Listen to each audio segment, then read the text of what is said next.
बताती है कि जब हम खुलेंगे तो ये डिमांड वापसी आएगी और हमारी basic commodities, basic base metal और ये जो है इनको हम वापसी देखेंगे सैनिटी जब आएगी मार्केट।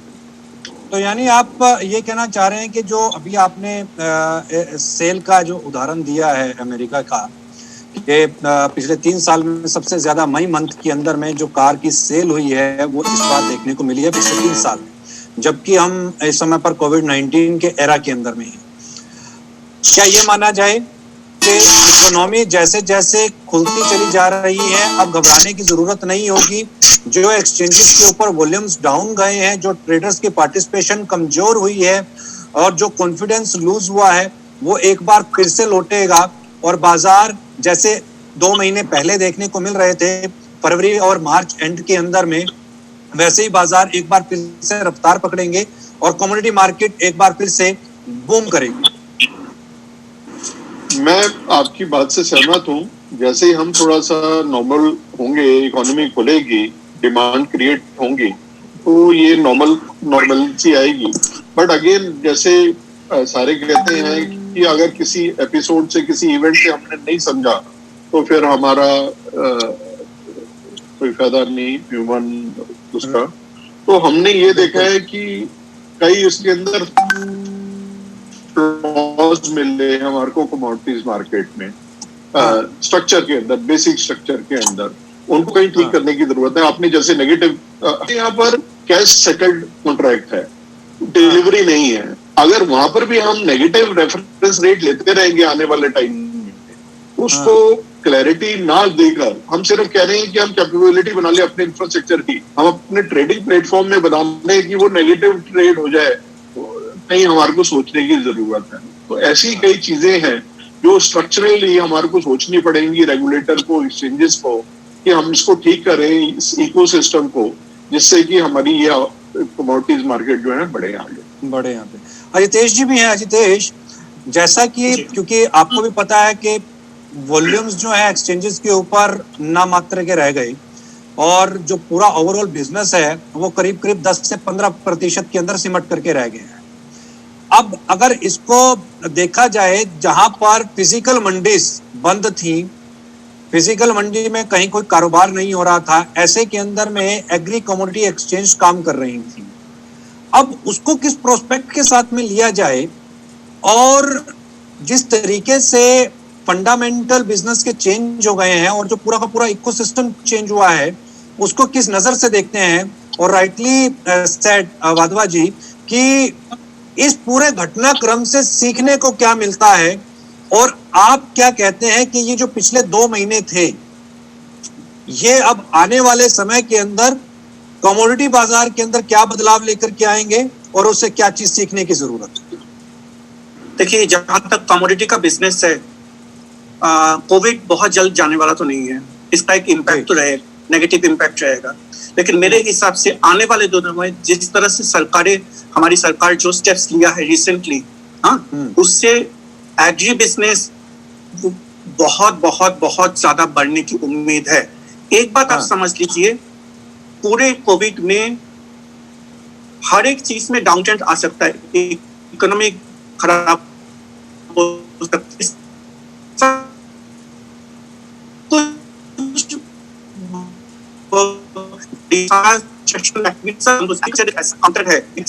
नहीं हो सकती क्योंकि लोगों को खाने के लिए सामान चाहिए। तो ये बहुत इंपॉर्टेंट चीज है। पिछले 2-3 में जहां तक प्राइसेस डाउन आए क्योंकि मंडियां, लेकिन मंडी बंद नहीं जा सकती, धीरे धीरे सरकार खोल रही है। और अभी जो है एक रिसेंट स्टडी भी बताया था कि एग्रीकल्चर का जो growth that support the GDP to a great extent.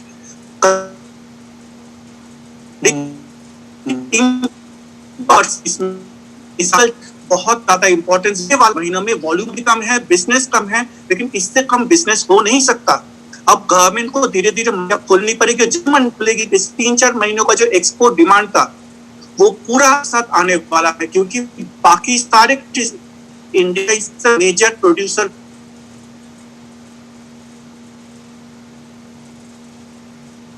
Exporter of most agricultural commodities. और जब ये मार्केट खुले एक्सपोर्ट्स बढ़ेगा जाए, क्योंकि जैसे अभी रिसेंटली आया भी था कि करीब 5 दिन मेरे ख्याल से मानसून भी डिले होने वाला है, that is an additional supporting factor. फिर गवर्नमेंट ने जो करीब 1 लाख करोड़ का जो पैकेज दिया है, ये इंफ्रास्ट्रक्चर के लिए है, ये फार्मर्स के लिए है, ये आप जो है ट्रांसपोर्टेशन के लिए है, ये स्टोरेज फैसिलिटी को बढ़ाने के लिए है, और एक एसेंशियल कमोडिटीज एक्ट में जो बदलाव किया गया है कि अब इसमें हम लोग वो स्टॉक लिमिट नहीं लगाएंगे। सारे फैक्टर्स पॉइंट आउट करते हैं कि फार्मर्स को फायदा हो, और फार्मर्स को तभी फायदा होगा जबकि कमोडिटी के भाव बढ़ेंगे। ओवरऑल मार्केट ट्रेंड भी बुलिश रहने की संभावना है। मैं लॉन्ग टर्म की बात बोल रहा हूँ, शॉर्ट टर्म में तभी ठीक है, मार्केट दोनों तरफ चल रहा है। मीडियम टू लॉन्ग टर्म में मार्केट में काफी तेजी आने वाली है, क्योंकि एग्रीकल्चर एक ऐसा कमोडिटी है जो अभी हो सकता है डाउन रहे, लेकिन ये हर बार के लिए डाउन नहीं रह सकता है। This is an essential item for each and every person. और इसमें मैं फाइनली एक चीज और बताना चाहूंगा कि लास्ट 3 महीने में जो हमने एक डाउन ट्रेंड देखा है, मैक्सिमम कमोडिटीज में करेक्शन आया है, चाहे वो स्पाइसेस हो, ऑयल कॉम्प्लेक्स ठीक है थोड़ा थोड़ा बढ़ रहा है, लेकिन चना हो, गुआर हो, ये कोई फंडामेंटल फैक्टर नहीं है। It was only because of the fact because the most of the mandis were closed, demand was not there, prices are at very low levels, काफी लो लेवल पे। ये लो लेवल सस्टेनेबल नहीं रहेगा। जहां तक medium long term का सवाल है, मैं बुलिश मार्केट मान के चल रहा हूं। हालांकि इस बार भी फूड ग्रेन का प्रोडक्शन ज्यादा आया है, लेकिन उसका कोई उतना इम्पैक्ट नहीं होने वाला है। एक्सपोर्ट जैसे जैसे बढ़ेगा, मेरे ख्याल से मार्केट में तेजी आएगी, और तेजी आने के साथ साथ क्योंकि लोग ज्यादातर बुलिश मोड में रहते हैं, तो उसमें अपना वॉल्यूम बढ़ने की उम्मीद रहेगी। क्या ये माने कि एग्री कमोडिटीज के अंदर कभी शून्य का भाव देखने को मिलेगा और शून्य के नीचे का भाव देखने को भी मिल सकता है क्या? देखिए, मेरे ख्याल से अगर हम लोग फंडामेंटल्स पे प्योरली जाते हैं तो मेरे ख्याल से ऐसा नहीं होना चाहिए। मेरे ख्याल से ऐसा नहीं होना चाहिए। फंडामेंटल तो क्रूड के ऊपर भी सेम ही था, क्योंकि हर बिजनेस का फंडामेंटल एक है, कम से कम एटलीस्ट स्क्रैप की वैल्यू तो मिलेगी, इसलिए उसकी वैल्यू कभी भी जीरो नहीं हो सकती। जी जितेश पूरी। देखिए, मैं क्रूड ऑयल, मैं मेटल्स या क्रूड ऑयल तो मैं ट्रैक नहीं करता हूँ, लेकिन जितना मुझे आइडिया है कि वहां पे सप्लाई इतना ज्यादा हो गया था, कि मेरे ख्याल से शायद उस वजह से मार्केट नेगेटिव हो गया था। लेकिन हमारे एग्री मार्केट में प्रोडक्शन ऐसा नहीं है कि अचानक 50-60% बढ़ेगा, 7-8%, 5% बढ़ता है, लेकिन डिमांड हर वक्त इसमें बढ़ता रहेगा। ठीक है, भाव कम हो सकते हैं, ज्यादा हो सकते हैं, बहुत वो हो सकता है, लोअर सर्किट अपर सर्किट लगता है, लेकिन डिमांड इसका हर समय बरकरार रहेगा। शायद हम उन कमोडिटीज की एग्री की बात कर रहे हैं जो टर्मिनल्स पे ट्रेड होती हैं। इसके दूसरी तरफ एग्रीकल्चर के अंदर में ही बहुत सारी, जितेश हमने अभी हाल फिलहाल के अंदर भी एग्जांपल्स देखे, तो शायद वो फॉर्मूला वहां पर सेट होता है जब हम देखते हैं। वाधवा जी, ये क्वेश्चन मेरा आपसे भी है, क्योंकि आप एक बड़े यूं कहें कि एसोसिएशन को लीड भी कर रहे हैं, और एग्रीकल्चर के अंदर खास तौर के ऊपर जो ये क्वेश्चन है ये मैं उठा रहा हूं। ऐसा शायद इस डिस्कशन के दौरान पे ये निकल करके मेरे को लग रहा है, ऑब्जर्व हो रहा है कि पहले कभी नहीं हुआ होगा, या किसी ने इसको ऑब्जर्व नहीं किया होगा कि कमोडिटी की वैल्यू 0 और 0 से माइनस में जा सकती है। क्योंकि अक्सर हमने ये देखा है कि जो टोमेटो फार्मर्स हैं, जो ऑनियन फार्मर्स हैं, उनकी जब क्रॉप, हैवी क्रॉप आ जाती है और उनको उनके प्रोड्यूस का सही दाम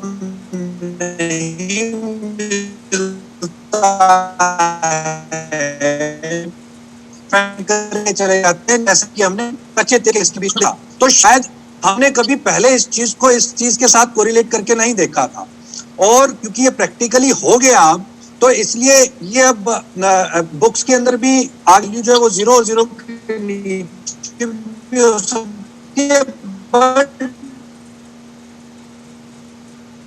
कंडीशन की हो सकती है। ये शायद टोमेटो वाली जो थ्योरी है उस पर भी इम्प्लीमेंट करी है, और तेल वाली, ये दोनों आपस में सिमिलर है। जिस तरीके से वाकई में ये दिखता है कि बहुत तेजी के साथ चीजें बदलेंगी, इकोनॉमिक रिवाइवल आ जाएगा, और जो जीडीपी के आंकड़े 0 और 0 से नीचे इस समय पर दिखाई दे रहे हैं, उसमें एकदम, और एग्री प्रोड्यूस खास तौर के ऊपर, इस पे सबकी निगाहें हैं। मैं इसीलिए बार बार एग्री को इसलिए फोकस कर रहा हूं और बादल साहब, क्योंकि बहुत बड़ा फोकस जो है एग्री के ऊपर इस समय किया जा रहा है। मेरी कईयों से बातचीत हो रही थी, उनका ये मानना है कि ये जो बाकी के 20-20 के जो बचे हुए 8 महीने हैं, इस दौरान हो सकता है कि 20 से 25% का जंप जो है एग्री प्रोड्यूस के अंदर देखने को मिल जाए।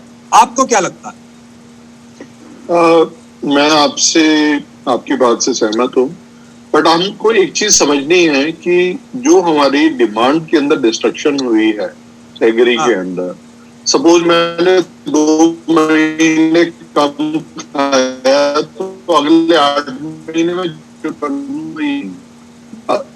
इस चीज को जो आप नेगेटिव कह रहे हैं, जो उसको कोरिलेट कर रहे हैं टोमेटो से, डेफिनेटली हमारे को ये इंट्रोस्पेक्ट करने की जरूरत है। साइड देखिए, इंडिया में फार्मा पोस्ट हार्वेस्ट एक सबसे बड़ा डिस्ट्रेस है।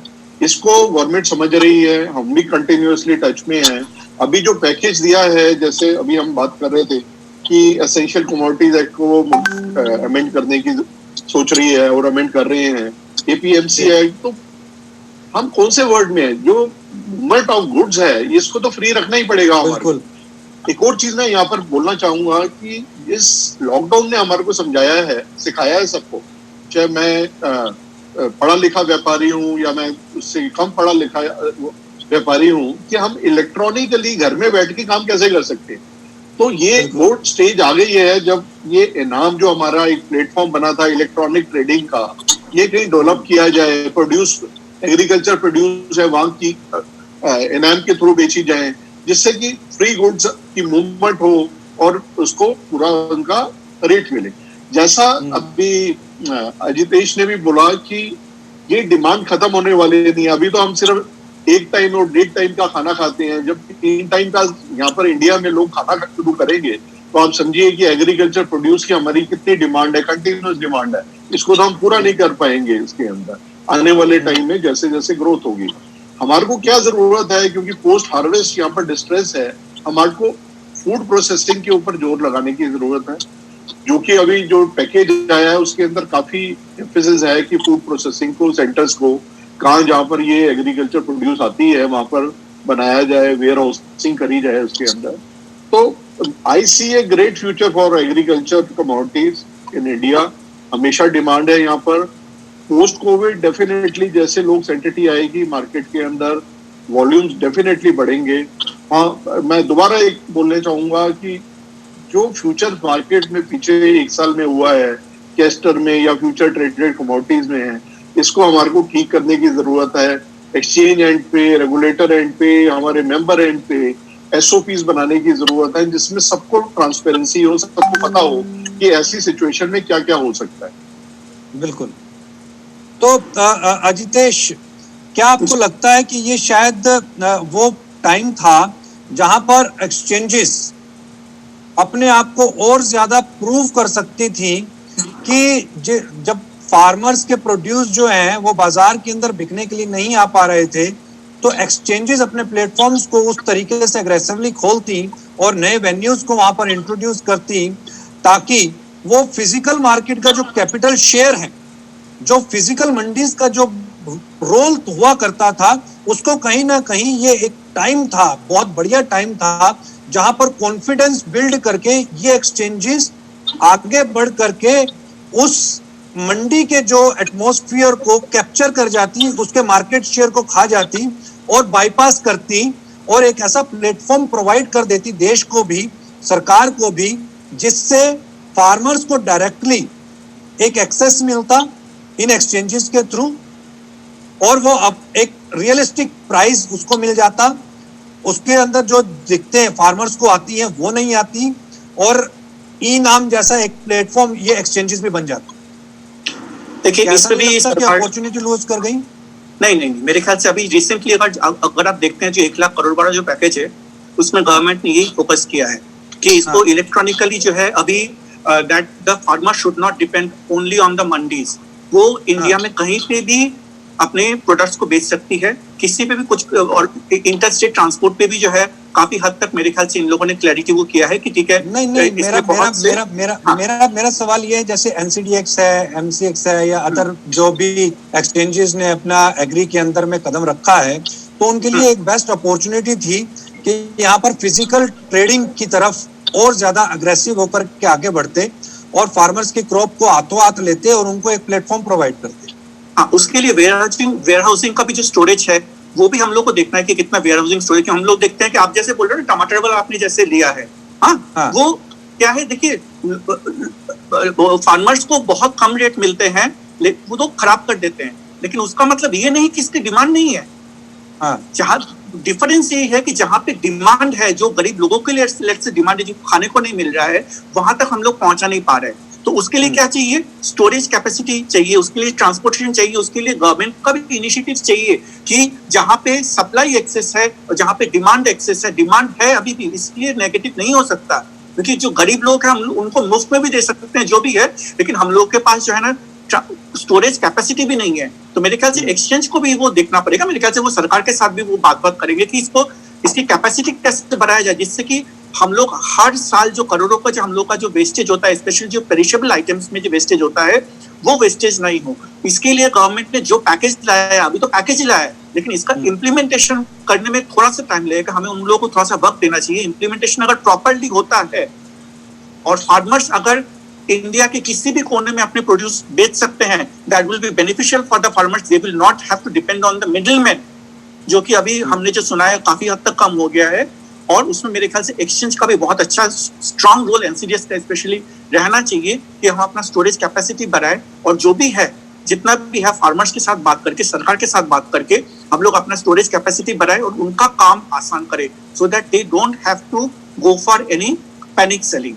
ये बहुत इंपॉर्टेंट चीज है। लेकिन डिमांड, जहां तक मैं बोलूंगा, डिमांड हर जगह, हर एक चीज का, टमाटर का रहेगा, पोटैटो का रहेगा, स्पाइसेस का रहेगा, चने का रहेगा, हर चीज का डिमांड हर समय रहेगा। इसलिए कमोडिटी के भाव, एग्री कमोडिटी के भाव नेगेटिव मेरे ख्याल से नहीं आनी चाहिए, कभी नेगेटिव नहीं आनी चाहिए। बताओ साहब, आपको नहीं लगता कि ये एक्सचेंजेस के पास एक अपॉर्चुनिटी भी थी कि जहां पर एक्सचेंजेस फिजिकल मंडी वाला रोल भी प्ले करते तो इनको ज्यादा सक्सेस मिलती, कॉन्फिडेंस बिल्ड कर पाते और अपने वॉल्यूम्स, जो अभी इनके वॉल्यूम्स जो हैं 85% तक लूज हो गए, 15% ही काम बाकी रह गया, ये भी ना लूज होता। दादा जी, जब 2003-4 में एक्सचेंजेस बने थे तो उसका पर्पस यही था कि कहीं ना कहीं इकोसिस्टम में स्पॉट मार्केट को इंटीग्रेट किया जाएगा। बट हमने क्या करा, सिर्फ फाइनेंशियल प्लेयर्स को पार्टिसिपेशन आई, सारे प्लेयर्स को हम इकोसिस्टम डेवलप नहीं कर पाए। ये एक बहुत बड़ी अपॉर्चुनिटी थी। जैसे अभी मैंने बोला, इनाम एक बहुत प्लेटफॉर्म है गवर्नमेंट का, इसी तरह स्पॉट मार्केट को हमारे को लिंक करने की जरूरत है। ये एक बहुत अच्छी अपॉर्चुनिटी, ऐसा नहीं है अपॉर्चुनिटी को मिस हो गई है, बट ये सबको, ये जब इस एपिसोड ने बताया है कि हमारे को ये इंटीग्रेशन हो सकता है, ये एक इलेक्ट्रॉनिक मार्केट्स बन सकती हैं और जो इंटरमीडिएशन है काफी कम की जा सकती है। जैसे जैसे आप ऐसे सोच रहे हैं, और क्योंकि ये मैं प्रोडक्ट कमिटीज में हूँ डिफरेंट एक्सचेंजेस की और सेबी में भी हूँ, तो यहाँ पर ये बात चल रही है, डायलॉग कंटिन्यूस चल रहा है कि कैसे एक्सचेंजेस ही कोई स्पॉट मार्केट वो करें। और ये एक्ट जो है, जो बीच में इसमें बाधा डाल रहे हैं, ये काफी क्लियर करने की कोशिश की जा रही है गवर्नमेंट की। तो एक अच्छी अपॉर्चुनिटी है। तो ये अच्छी अपॉर्चुनिटी है। अभी आपको क्या लगता है, अब से तकरीबन 3 महीने के बाद, 6 महीने के बाद, 2020 खत्म होने तक कमोडिटी बाजार की तस्वीर, उसकी दशा और दिशा क्या रहेगी? I see a great future for commodities market in India. बहुत अच्छा फ्यूचर है। थोड़े हिकअप्स जो थोड़े से हमारे को, जैसे मैंने पहले भी बोला कि जो हमारे इसमें, हमारे इस एपिसोड से हमने जो सीखा है, तो अगर हम ठीक करते हैं, कॉस्ट ऑफ ट्रांजैक्शन को थोड़ा ठीक करते हैं। देखिए, ये हम अनफॉर्चुनेट है, हम कमोडिटी मार्केट को एक सिक्योरिटीज मार्केट से कंपेयर करना शुरू कर देते हैं, और अनफॉर्चुनेट है पूरे वर्ल्ड के अंदर स्पॉट मार्केट पहले डेवलप की जाती है, उसके अराउंड डेरिवेटिव मार्केट खड़ी करते हैं। हमारे यहाँ डेरिवेटिव मार्केट खड़ी होगी, हम उसके अराउंड स्पॉट मार्केट को खड़ा करने की कोशिश कर रहे हैं, इंटीग्रेट करने की कोशिश कर रहे हैं। ये पहले हो जाना चाहिए था, बट अगेन प्रोग्रेशन हम सीखते रहते हैं हमेशा। और ये जो कोविड-19 है, इसने काफी चीजें हमारे को सिखाई हैं। मैं होप करता हूँ कि हम सारे सीखें इससे और ये कमोडिटी यूनिवर्स को बढ़ाएं आगे। 30 सेकंड में जवाब दीजिएगा वाधवा साहब, बेस्ट कमोडिटी कौन सी लग रही है? देखिए, एग्री की बात करते हैं तो मैं कोई मार्केट एक्सपर्ट नहीं हूँ, मैं कुछ ऐसा नहीं कर रहा। मैं अगेन अपना व्यू लूंगा, there is a great future for commodity market है। ओवरऑल कमोडिटी मार्केट का भविष्य अच्छा है। Ajitesh, as a commodity expert analyst, आपको क्या लगता है कौन सी कमोडिटी बेस्ट कमोडिटी, हॉट कमोडिटी जिसमें अच्छे रिटर्न्स देखे जा सकते हैं? वाधवा साहब, बहुत बहुत शुक्रिया, आप जुड़े, आपने काफी बातें बताई और होप यही करते हैं कि कमोडिटी बाजार के लिए आने वाले जो महीने हैं इस 2020 के, और ना सिर्फ और अगले जो आने वाले साल हैं वो बेहतरीन रहें और हर एक को इसका एक अच्छा खासा फायदा मिले। जुड़ने के लिए आपका एक बार फिर से बहुत बहुत शुक्रिया।